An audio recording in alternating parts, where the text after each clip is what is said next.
자, 오늘은 123문답 다섯 번째 계명, 첫 번째 시간입니다.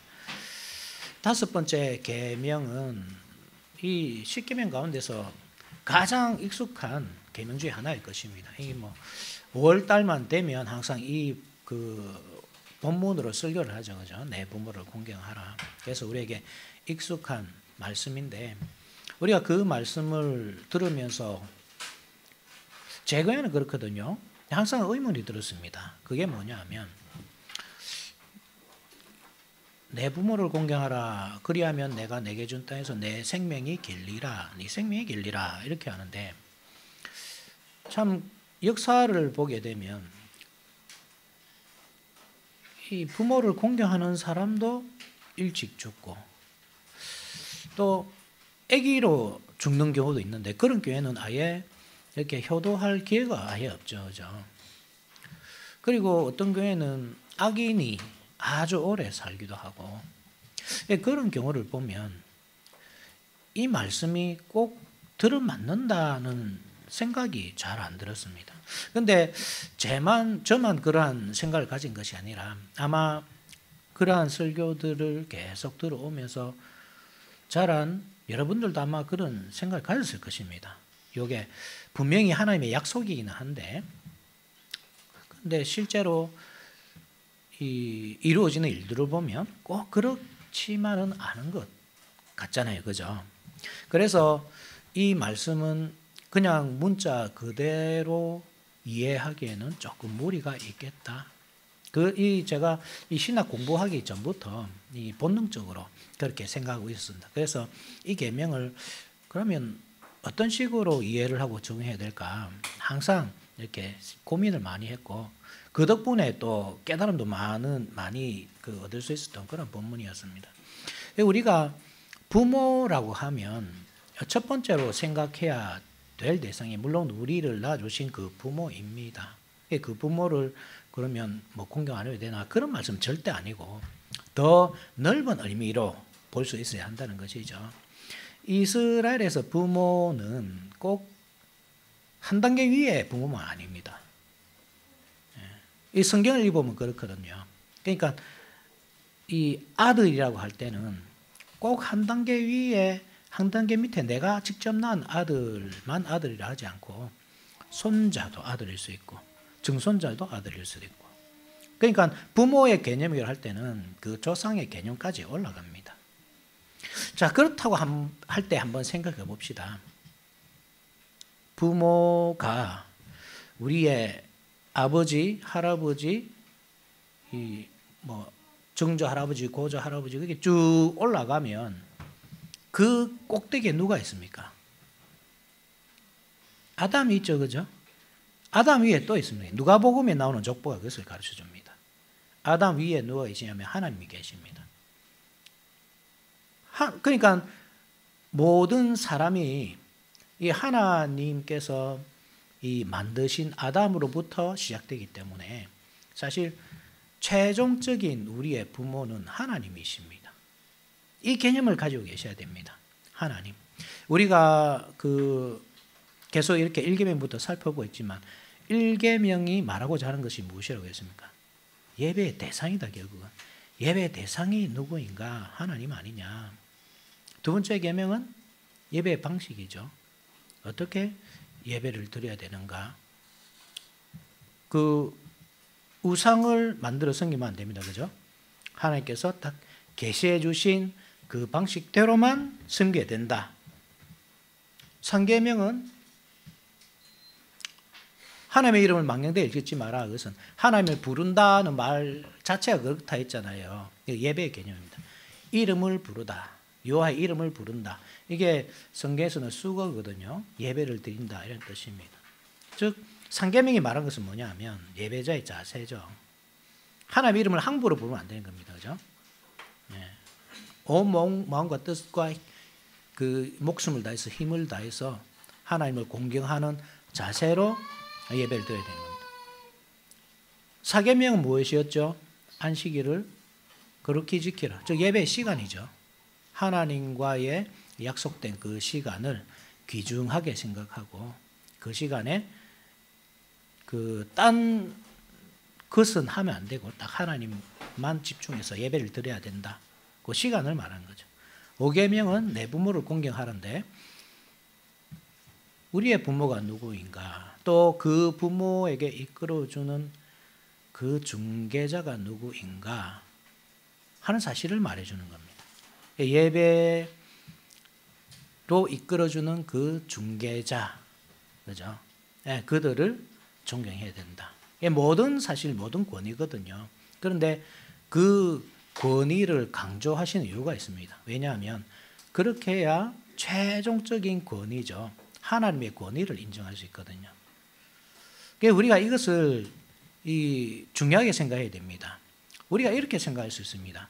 나는 하나님은 사랑하지만 내 부모는 절대 사랑하지 못하겠다. 혹은 내가 하나님을 섬기러 왔지 목사 말을 들어왔나. 쉽게 이렇게 말하거든요. 이 아주 위험한 생각입니다. 요 권위를 인정하지 못하는 사람은 하나님의 권위도 인정하지 못합니다. 이게 착각입니다. 그는 하나님을 사랑하는 사람이 아니고 자기 자신을 사랑하는 사람입니다. 그래서 결국 최종적인 권위를 위해서 우리 앞에 있는 권위를 존중하는 것입니다. 그가 내 마음에 들든 안 들든, 그죠? 이 세상이 평등하다, 모든 사람이 평등하다, 니도 한 표, 나도 한 표, 그런 것이 아니라 하나님께서는 이 세상에 권위를 두시고 그 권위 속에서 질서를 만들어 가도록 사람을 창조하셨다. 그리고 그 최종 권위는 하나님이시다. 그 최고 꼭대기 하나님이 계신다. 그런 사실을 믿고 이 질서 속에서 살아가도록 하시는 것이죠. 따라서 이 계명에서 우리가 가장 중요하게 생각해야 될 것이 우리가 존경하고 사랑하고 우리의 모든 마음을 바쳐서 공경해야 될 분이 하나님이시다.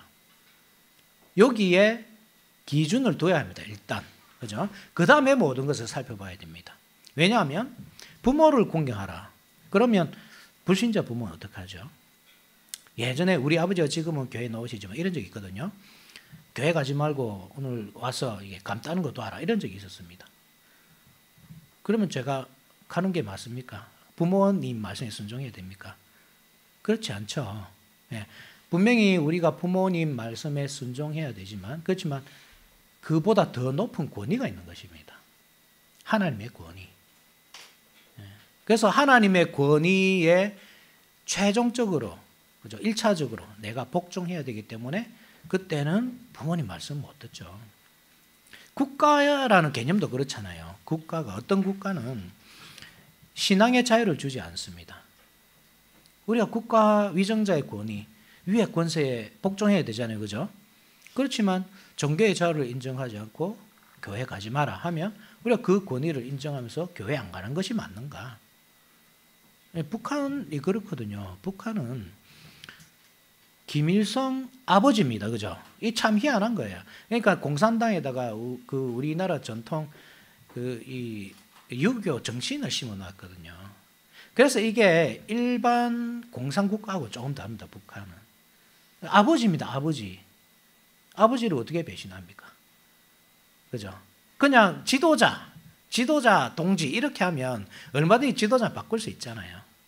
구테타도 일으킬 수 있고 더 나은 지도자를 세울 수도 있고 그럴 수도 있습니다. 이번에 중국의 시진핑 주석이 또 연임하면서 종신 처럼 그렇게 되지만, 근데 중국은 원래 그렇지 않잖아요, 그죠? 이 경쟁자가 있고, 그 경쟁자가 얼마든지 자리를 차지할 수도 있었습니다. 그렇지만 이 시진핑 이 사람이 더 정치력이 좋고 권력이 더 세다 보니까 그렇게 감히 그 아성에 도전을 못한 것뿐이죠. 그런데 북한은 아버지입니다, 그냥. 예. 아버지이기 때문에 아무도 그 아버지를 끌어내릴 수 없습니다. 아버지는 대신할 수 없잖아요, 그죠? 그 아들도 아버지입니다. 또 그 아들도 아버지고. 그러니까 이게 정권 교체가 안 이루어지죠, 북한은. 참 희한한 나라입니다, 그죠? 이게 뭐냐면 하나님의 하나님 아버지 자리에 자기가 앉아 있는 겁니다. 자기가 아버지로서 그 신적인 권위를 자기가 다 가지고 있는 겁니다. 그러면 그런 나라에서 교회 금지다. 아버지는 나 혼자뿐인데 하나님 아버지가 어디 있느냐? 그러면 내가 순종해, 권위에 순종해야 되니까 안 믿어야 됩니까? 지하 교회 불법이니까 지하 교회에 참석해도 안 됩니까? 그렇지 않잖아요, 그죠? 그때는 이 위정자의 말을 우리가 순종할 수 없습니다. 그때는 오히려 반대해야 됩니다, 그죠? 왜냐하면 최종 권위자, 가장 높은 곳에 계신 그 하나님의 명령, 그 말씀을 순종하는 것이 최우선이기 때문에 그렇습니다. 그러니까 내 부모를 공경하라. 여기서 하나님을 빼버리면 이상합니다.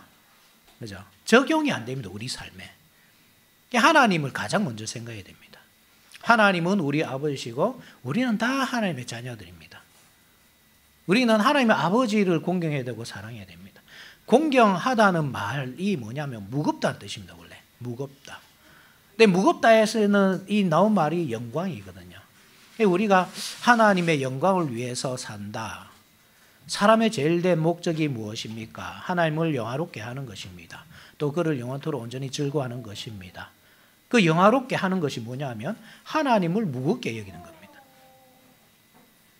하나님을 가볍게 여기는 사람은 절대 하나님을 영화롭게 할 수 없습니다. 하나님의 말씀보다 내 생각이 더 무겁다. 이 저울 위에 딱 올려놨다 생각해 보십시오. 그죠? 저울 위에 딱 올렸는데 하나님의 말씀과 내 생각. 그런데 내 생각이 더 무거운 거예요. 하나님 생각은 가벼운 거예요. 그러면 하나님께 영광이 안 됩니다. 그런데 보통 신앙인과 불신자의 차이가 이것이거든요. 신앙인은 하나님의 말씀을 무겁게 여깁니다. 마음에 안 들 때도 있잖아요. 왜? 그죠? 우리가 집에서 부모 말씀을 들을 때도 그렇거든요. 막 둘이서 막 치고받고 싸우다가도 아버지가 야 싸우지 마. 마음속으로는 부글부글 끓습니다. 한마디 막 쏘아붙이고 싶고 그래도 억지로 다 참습니다. 왜냐하면 그 말씀이 무겁기 때문입니다. 그런데 이 말이 가볍다. 그냥 아버지 말이 하찮다. 그러면 어떻게 하겠습니까? 그냥 무시하겠죠. 무시하고 자기 하고 싶은데 막 하겠죠. 그게 정말 우리가 하나님을 우리의 아버지로 생각하고 그 말씀을 무겁게 여기느냐 이걸 한번 생각해 봐야 됩니다. 그 말씀이 정말 무겁다면 우리가 내 마음대로 못합니다. 내 생각대로 안 되고 내 감정이나 내 계획이 있죠. 다 누구나 다 계획은 있잖아요. 그죠? 그렇지만 그게 하고 싶어 죽겠고 막 부글부글 끓고 그래도 말씀이 그러니까 지금 당장은 이해 안 되고 내 용납이 안 돼도 참는 건데 참고 또 참고 그 말씀을 따라가는데 무겁기 때문에 그러니까 하나님께 영광이 되는 거죠. 이것이. 그래서 여러분들 정말 이 첫 번째 그 사람의 제일 된 목적 그 삶을 우리가 살고 있는가? 그 가장 쉬운 이 구별 방식이 그것입니다. 내가 하나님의 말씀을 무겁게 여기는가? 부모 말씀을 무겁게 여기게 됩니다. 부모라고 할 때 우리나라 말에 부모라고 하면 그냥 한자로 부모 붙어 있지만 원래 그 원어를 보면 아버지와 어머니, 그죠? 아버지와 어머니를 공경해라, 무겁게 여겨라 이렇게 나와 있습니다. 하나님 우리 아버지, 그렇죠? 어머니는 누굽니까? 갈라디아서 4장 26절에 놓듯이 교회죠. 교회는 우리 어머니. 두 개가 같이 나오는 겁니다. 여기서 우리 하나님의 말씀을 무겁게 여기게 되지만 동시에 왜 교회도 또 무겁게 여기게 된다. 교회에서 지도하는 그 신앙 지도 그것을 무겁게 여기게 된다. 여기에는 당회가 있죠. 그죠? 이 교회의 통치자로 세우신 하나님께서 세우셨잖아요. 그 당회, 그 권위. 물론 당회의 말이 모두 옳은 것이 아닙니다. 목사라고 해서 모든 말이 바른 것이 아닙니다. 때로는 실수할 수도 있죠. 사람이니까. 그죠? 그럴 때는 우리가 그냥 공경해야 됩니다. 그래서 무조건 순종해라 이렇게 하지 않습니다. 그죠? 공경해라 이렇게 합니다. 무겁게 받아들이되 혹시 그것이 하나님의 말씀에 어긋난다 싶으면 우리가 거기는 순종하면 안 되죠. 이 사람의 세상이기 때문에. 그렇지만 모든 그 원리를 말씀의 원리로 하려고 노력하기 때문에 그죠? 우리가 무겁게 여기고 순종하려고 애써야 됩니다. 특별하게 완전히 말씀과 어긋난다. 그렇지 않은 이상은 우리가 공경해야 됩니다. 이것이 아버지와 어머니를 공경하라는 말씀 속에 들어있는 가장 핵심적인 내용입니다. 그 안에서 모든 내용이 다 나옵니다. 그래서 1차적으로 우리 부모에게 적용할 수 있겠죠. 그죠? 내 부모를 공경하라. 나를 낳아주신 아버지와 어머니를 공경하라. 그렇게 할 때 불신자든 그리고 믿는 부모이든 다 공경해야 된다는 사실을 알 수 있습니다. 무겁게 여겨야 됩니다. 불신 부모이기 때문에 내가 미워하고 가볍게 생각하시면 안 됩니다. 하나님의 뜻이 아닙니다. 그것은 1차적으로 하나님의 권위 안에서 우리를 낳으신 그 부모의 권위를 인정해야 됩니다. 물론 부모의 역할이 있습니다. 하나님께서 부모에게 그냥 자녀는 네 소유니까 네가 알아서 네 사람으로 만들어서 얼마나 뭡니까? 이 가스라이팅 하기 좋습니다. 그죠? 자녀들 어릴 때부터 막 가스라이팅 하면 되잖아요. 이렇게. 내 사람 만들어 가지고 내 하고 싶은 대로 키워 가지고 부리 먹으면 되죠. 평생. 내 죽을 때까지 너는 내 뒷바라지 열심히 해라. 그게 악한 부모란 말입니다. 그게. 하나님께서는 부모를 그렇게 세우시지 않으셨고 특별한 사명을 주셨습니다. 우리 말씀 한번 찾아봅시다. 신명기 4장 10절. 신명기 4장 10절.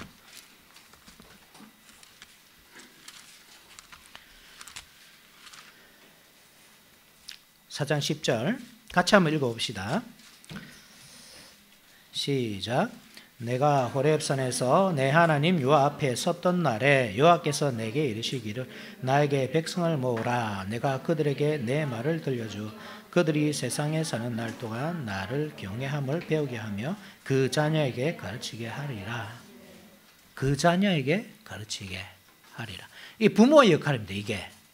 하나님께서 그 백성들에게 말씀을 주시고 그리고 그것을 배운 그 백성은 그 자녀에게 가르쳐야 합니다. 이 부모의 역할입니다. 이것이. 6장 7절도 보십시오. 6장 7절. 내 자녀에게 부지런히 가르치며 집에 앉았을 때든지 길을 갈 때든지 누워있을 때든지 일어날 때든지 이 말씀을 강론할 것이며 자녀들에게 가르치고 자녀들에게 이 말씀을 강론해라. 강론해라. 설명해서 풀어서 잘 설명해 주어라. 11장 19절. 또 그것을 너희의 자녀에게 가르치며 집에 앉았을 때든지 길을 갈 때든지 누워있을 때든지 일어날 때든지 이 말씀을 강론하고 31장 13절.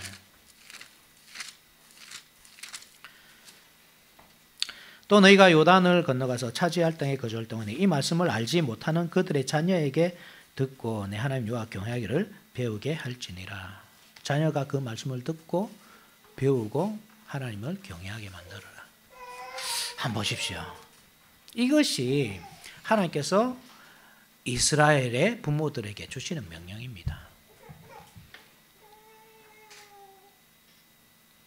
그러니까 자녀를 내 속으로 낳았다고 해서 내 거라 생각하면 안 됩니다. 여러분. 이 착각입니다. 정말 위험한 생각입니다. 이게. 반역적인 생각입니다. 이것은 1차적으로 하나님의 자녀입니다. 내 부모를 공경하라 라고 할 때 1차적인 대상이 누구라 그랬습니까? 우리 하나님의 아버지. 자녀에게도 똑같이 적용돼야 돼요. 우리 자녀들에게도 부모가 누구냐 할 때 1차적으로 하나님 아버지죠. 그 역할을 우리가 해야 되는 겁니다. 하나님 아버지께로 인도하는 역할을 우리가 해야 되는 겁니다. 이게 부모 역할이죠. 내 속으로 낳았다고 해서 내가 열심히 땀 흘려서 번 돈으로 길렀다고 해서 내가 네한테 투자한 게 얼마인데 내가 네한테 얼마나 많은 관심과 노력을 바쳤는데 땀과 눈물을 네 때문에 흘렸는데 네가 어떻게 나한테 그럴 수 있나. 이게 얼마나 반역적입니까? 하나님의 자녀를. 부모로서 역할을 잘 하셔야 됩니다, 여러분. 다른 원리로 가르치지 마세요, 제발 좀. 다 가정마다 보통 그 가풍이라는 게 있거든요, 가풍. 내가 우리 아버지가 할아버지로부터 배운 것, 또 아버지로부터 내가 배운 것, 혹은 뭐 어떤 집에 가서 뭐 배워온 것, 누구 집에 하는 모양을 보니까 저렇게 하니까 나도 저렇게 해야 되겠다. 그게 뭡니까 도대체? 그게 하나님의 자녀로 키우는 방법이 아니잖아요. 하나님의 자녀로 키우는 방법은 말씀으로 키우는 것입니다. 말씀으로. 하나님의 말씀의 젖을 먹이는 것입니다. 말씀의 떡을 먹이고요. 그렇게 할 때 그 자녀가 하나님의 자녀로 자랄 것 아닙니까? 하나님의 아버지로 생각할 것 아닙니까? 그게 첫 번째입니다. 그리고 그런 부모를 공경해야 되죠. 그런 부모의 말을 무겁게 하나님의 말씀을 무겁게 받아들이듯이 하나님을 무겁게 받아들이듯이 그 하나님의 말씀을 가르치고 강론하는 그 부모를 공경하는 겁니다. 무겁게 여기는 겁니다.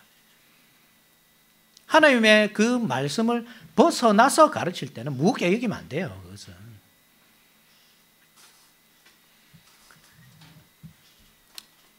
그것은 배교하는 거죠. 그죠? 여러분, 엘리 제사장이 있었잖아요. 엘리 제사장. 그 자녀들도 제사장이었잖아요. 그죠? 그런데 많은 범죄를 저질렀는데 엘리가 그들의 죄를 눈감아 줬습니다. 왜 그랬습니까? 하나님보다 자녀를 더 사랑했거든요. 하나님께로 인도하는 역할을 안 한 거죠. 그래서 어떻게 됩니까? 그 가정이. 그 저주받잖아요. 그죠? 저주받아서 하나님께 완전히 버림당합니다. 그 가정 전체가. 이가봇이 됩니다. 이가봇. 하나님의 영광이 떠나간다. 무겁게 안 여기니까 하나님께서 떠나가시는 겁니다. 여러분, 이게 여러분 깊이 생각하셔야 됩니다. 내 부모를 공경하라. 네 봤지? 이 말씀 봐라. 내 부모를 공격을 안 하나. 언제 네 부모를 공격하라고 하대. 왜 부모를 공격하노? 그렇게 말하기 이전에 내가 하나님의 말씀대로 이 자녀를 가르치고 있는지 그 권위에 기대어서 이 자녀에게 명을 내리고 있는지 돌아봐야 되는 거죠. 내 감정에 따라서 내가 원하는 어떤 자녀상을 만들어 놓고 그렇게 막 빚어가는 겁니다. 그 자녀를 그렇게 정신적으로. 자기가 창조자예요. 가만 보면. 그렇게 막 빚어나가면서 마치 자기 소유처럼. 그게 하나님의 자리를 뺏는 게 아니면 무엇입니까? 그게. 그렇잖아요. 우리는 창조자가 아닙니다. 우리는 중개자입니다. 중개자. 하나님께로 인도하는 중개자. 심지어 우리 예수님도 그 일을 하셨습니다. 안 그렇습니까? 우리 예수님이 언제 다 너희들은 다 내 사람 되어라. 내가 이렇게 시키면 이거 하고 저거 시키면 저거 하고 내 말만 딱 따라라. 언제 이렇게 가스라이팅 했습니까? 우리 예수님이. 다 하나님께로 이끌어 가잖아요. 예수님께서 하신 일이 그것입니다. 아버지께로 이끌어 갑니다. 심지어 예수님도. 우리가 뭐 예수님보다 뭐 대단하다고 자기 걸로 만듭니까? 그렇게. 그게 첫 번째입니다. 그죠? 그렇다 하더라도, 그죠? 여기에 이제 이스라엘의 경우라고 할 때에 이제 그런 부모죠. 교사로서의 부모. 자기 자녀를 말씀으로 가르치도록 부름받은 부모. 그렇지만 우리 사회에서는 그렇지 않습니다. 그러니까 불신 부모들 어떻게 해야 되냐. 불신 부모들도 공경해야 된다. 예수님께서는 바리새인들에게 그러셨죠. 바리새인들에게 그랬거든요. 내가 우리 부모에게 마땅히 줘야 하지만 내가 이것을 하나님께 드렸다. 그러니까 이 고르반이다. 이게 뭐냐 하면 그러한 그들의 생각을 비판하시잖아요. 예수님께서. 그죠? 그래서 뭘 말이냐면 부모에게 드려야 할 것을 하나님께 드렸다고 그렇게 하면 안 된다. 이 말입니다. 부모에게 드려야 할 것은 마땅히 부모에게 드려야 합니다. 그러니까 부모가 이 노동력을 잃어버리잖아요. 나이가 들면. 그럴 때는 자녀가 당연히 부모를 사랑하는 마음으로 이 공개하고 용돈도 드리고 당연한 겁니다. 그것은. 그러니까 단순히 배우는 입장이 아닙니다. 그죠? 교사와 학생의 관계만이 아닙니다. 우리를 낳아주신 부모, 그죠? 우리를 길러주신 그 부모, 그 부모를 사랑하고 마땅히 우리가 섬겨야 할 그 위치가 되었을 때는 마땅히 섬겨야 한다. 요겁니다. 이 불신 부모도 포함되죠. 그러니까 힘없는 부모, 노동력을 잃어버린 부모, 그래서 돈이 없는 부모, 그분에게 우리가 용돈을 드리고 잘 섬겨야 하죠. 그렇지만 하나님 안에서, 그죠? 하나님 안에서 이웃 사랑의 원리로 내 부모를 공경하라. 그 속에는 이웃 사랑의 원리가 들어있다. 내 마음은 막 싫어한다 부모님을. 죄다 말입니다. 억지로 가가지고 보기 싫은 부모가 있죠, 여러분. 분명히 있을 겁니다. 뭐 부모도 원하는 상이 있거든요. 자기 자녀가 이랬으면 좋겠다. 근데 자녀들도 이 원하는 부모상이 있어요. 우리 부모는 이랬으면 좋겠다. 그 마음에 안 들면 사랑할 수가 없죠. 그런데 그것은 공경하는 자세가 아니다.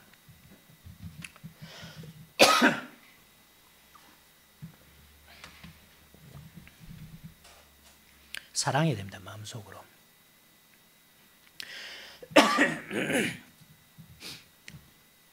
그런 원리가 계속 이렇게 확장돼 갑니다. 그래서 국가와 백성의 관계로 나아가죠. 그죠? 국민은 위정자를 존경해야 된다. 위의 권세를 존경하라 하듯이 윗권세를 존경하듯이 우리가 그렇게 이 정부를 존경하면서 살아야 된다. 그런데 그것은 아까도 말했지만 하나님 안에서입니다. 그죠? 하나님 안에서. 그래서 우리 예수님도 물론 그 어떤 윗권세에게 될 수 있으면 다 이렇게 복종하시지만 지금 하나님의 명령에 어긋날 때는 복종하지 않거든요. 그게 맞습니다. 그죠? 하나님 안에 있습니다. 그렇다고 할 때 하나님의 말씀에 특별하게 어긋나지 않을 때 우리는 우리 정부를 존경하고 사랑하고 따라가야 됩니다. 국가와 정부는 다릅니다. 국가는 딱 고정되어 있지만 정부는 늘 바뀝니다. 그래서 지금은 윤석열 대통령 정권이잖아요. 그죠? 윤석열 대통령 정권이 잘하든 못하든 존경하고 따라야 되죠. 그런데 그것은 무작정 따르라는 말이 아닙니다. 그렇게 되면 아까 말했듯이 김일성 주석을 아버지로 섬기면서 막 따라가는 거하고 하나도 다를 바 없습니다. 그러니까 이 말은 전혀 뭐 비판도 하지 마라 이 말이 아닙니다. 비판할 수 있습니다. 비판할 수 있고 얼마든지 잘못된 점에 대해서는 우리가 말할 수도 있습니다. 우리는 독재 정권에 살지 않습니다. 그죠? 대신에 혁명적인 그러한 자세를 가지면 안 되는 겁니다. 우리가 촛불 들고 나서 이 정권을 뒤엎어버리자. 이것은 안 되는 겁니다. 아마 지금 서울에서 늘 지금 하잖아요. 그죠?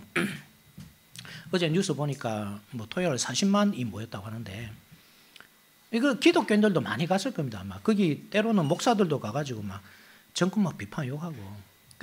비판하는 거 그것이 막 큰 죄다 이런 것보다 그것이 혁명적인 어떤 위치라면 올바르지 않죠. 그것은. 그래 뭐 성도들끼리 모였을 때 우리 조금 마음을 좀 넓힙시다. 그러니까 나는 좀 진보적이다. 나는 좀 보수적이다. 그렇게 해서 그런 거 가지고 아이고 내 보수 정권을 지지하는데 왜 진보라고 저렇게 비판하냐. 그렇게 하지 말고 이 정권이 하나님의 뜻 안에서 잘 가고 있는지 못하고 있는지 이것은 우리가 이야기를 해야 돼요. 그렇게 해서 기도를 해야죠. 그죠? 뭘 잘못 내가 다 알지는 못하잖아요. 우리는 항상 선입견이라는 게 있거든요. 선입견이 있어가지고 그냥 보수 정권은 무조건 옳은 줄 압니다. 진보 정권이라 하면 비판할 줄은 몰라요. 자기가 진보이기 때문에. 그건 올바른 자세가 아닙니다. 그리스도인의 올바른 자세가 아니고 이 정권이 내가 지지하는 정권이든 지지하지 않는 정권이든 이 사람들이 과연 하나님의 말씀대로 하나님의 뜻대로 잘 가고 있는지 그것을 살펴야 되고 그리고 그렇게 갈 수 있도록 우리가 함께 기도해야 되는 것. 이게 우리가 할 일이죠.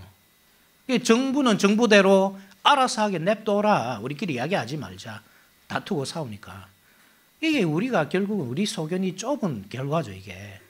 마음이 너무나 편협하잖아요. 그러니까 상대방의 말을 못 받아들인 겁니다. 나하고 이 정권하고 일치를 시켜가지고 정부를 비판하고 마치 내가 비판받는 것처럼 자존심 상해하고 편협한 거죠. 그게. 그렇게 하면 안 돼요.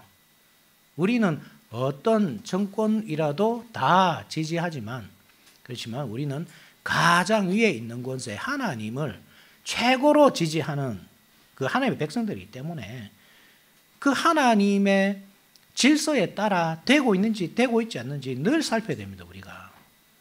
그리고 그렇게 할 만한 사람에게 1차적으로 투표를 해야 되고 그렇게 안 될 때, 안 됐을 때는 그 정권이 그런 길로 갈 수 있도록 기도를 해야죠. 그죠? 이 관계를 잊지 마십시오. 우리가 국가 위 권세를 존경한다고 할 때 무조건적인 것이 아니다. 이것은 공산당입니다. 그죠? 그게 아닙니다. 우리는 오로지 하나님을 존경하고 하나님의 명령에 따라서 하는 거지. 하나님을 벗어난 국가에 대한 위권세에 대한 존경이란 있을 수가 없습니다. 그리고 이것은 남편과 아내의 관계로도 이어집니다. 권세의 개념이기 때문에 그렇습니다. 좋은 남편이 있고 안 좋은 남편도 있겠죠. 남편이 머리라고 할 때 어떤 남편은 하나님의 말씀대로 잘 가정을 이렇게 이끌어가는 남편이 있는가 하면 또 어떤 남편은 하나님의 말씀대로 안 하고 그냥 뭐 성질대로 하는 남편도 있겠죠. 그렇지만 1차적으로는 우리가 그 남편을 무겁게 여겨야 된다. 머리로서 아내들은. 그죠? 자녀들이 부모의 말씀을 무겁게 생각하듯이 아내는 남편을 무겁게 생각해야 된다. 그렇지만 하나님 안에서 만약에 하나님의 뜻대로 안 한다 그러면 말할 수 있어야 됩니다. 지난주에 이야기했듯이 하나님 말씀이 이러니까 우리 이렇게 합시다. 싸우는 자세가 아니죠. 항상 지혜로워야 됩니다. 우리가 부모의 말씀을 거절할 때도 그렇거든요. 야, 니 교회 가지 말고 와서 일을 도와라. 지혜롭게 말해야지. 무슨 아버지가 내하고 무슨 상관이요? 막 이렇게 하면 안 되잖아요. 그죠? 그런 식으로 하면 이게 전혀 지혜롭지도 못하고 덕을 세우지도 못합니다. 이것은.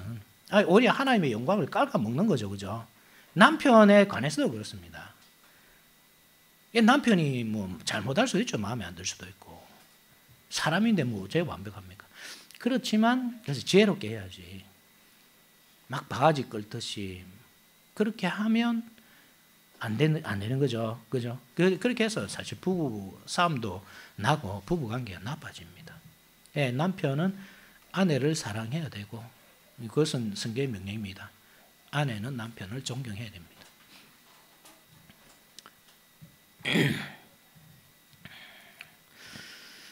그리고 이것은 우리 직장에서도 연결되어 있죠. 그죠? 우리의 위권자라고 할 때 상사와 부하 관계. 우리의 상사를 어떻게 대우할 것인가? 무겁게 대우해야 합니다. 무겁게. 하나님께서 권위를 세운 것입니다. 그분을. 그죠? 그래 그분도 완벽하지 않습니다. 때로는 말씀에 위배되는 그 명령을 시킬 때도 있습니다. 명령을 줄 때도 있습니다. 그렇다고 해서 와, 내 이 직장 정말 나쁘다. 내 이 직장 진짜 때려치우고 더 좋은 데 가야 되겠다. 이렇게 해서는 안 되고 더 지혜로운 방식으로 사랑으로서 그렇게 하면서 하나님의 영광을 드러내는 겁니다. 그죠? 하나님의 영광을 드러낼 때 하나님께서 그에게 복음의 빛을 비춰주시고 그래서 그가 구원 얻을 수 있는 기회를, 회개할 수 있는 기회를 주는 거죠. 그것이 우리 그리스도인들이 해야 될 일이다. 오늘 우리 5계명에서 배워야 될 진리이다. 이것을 하나님의 그 최종 권위가 하나님이라 사실을 다 그 기준을 세우고 이 모든 그 원리를 살펴볼 때 우리가 그렇게 어렵지 않게 다 적용할 수 있습니다. 그렇게 할 때 약속이 있죠. 그죠? 내가 내게 준 땅에서 내 생명이 길 것이다. 1차적으로 가나안 땅이죠. 그죠? 가나안 땅에서 네 생명이 길 것이다. 그게 부모, 선생으로서의 부모, 우리의 교사로서의 왕, 제사장, 선지자, 그들의 말씀을 우리가 잘 순종하면서 따르면 우리가 가나안 땅에서 쫓겨나지 않고 그 땅에서 뿌리를 내리고 살 수 있을 것이다. 이런 명예죠. 그것은 장수로 또 연결됩니다. 그죠? 장수로 연결됩니다. 구약 시대는 실제로 그랬습니다. 이게 불순종할 때 일찍 죽었습니다. 그렇지만 하나님의 말씀에 순종할 때 장수합니다. 장수가 넘어서 영생으로 이어지는 겁니다. 아담이 930세 살았잖아요. 셋은 912세, 에노스는 905세, 그죠? 무두셀라는 965세, 969세. 그러니까 옛날에는 우리가 상상도 하지 못할 정도 오래 살았습니다. 그게 비정상처럼 보이는데 원래 그게 정상입니다. 우리가 죄 때문에 수명이 줄어들고 죽게 되었지. 우리가 죄가 없을 때 하나님께서 우리를 창조하실 때는 아예 죽음이란 것이 없었습니다. 죄 때문에 이렇게 수명이 줄어든 게 969세입니다. 그죠?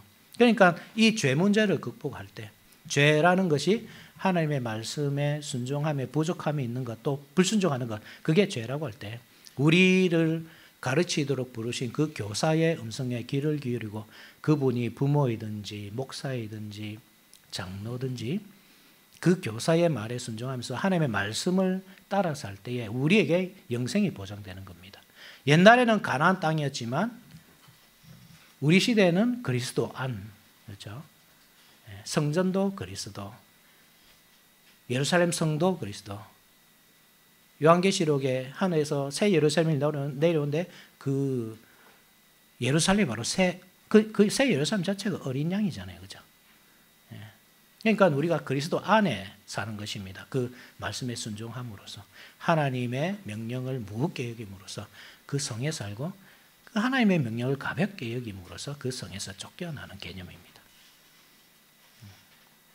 1차적으로 하나님 그리고 그 명령을 따라서 할 때 주어지는 영생, 그것이 이 5번째 계명입니다. 자, 여기까지 하겠습니다. 다 같이 일어나셔서 아멘송 찬송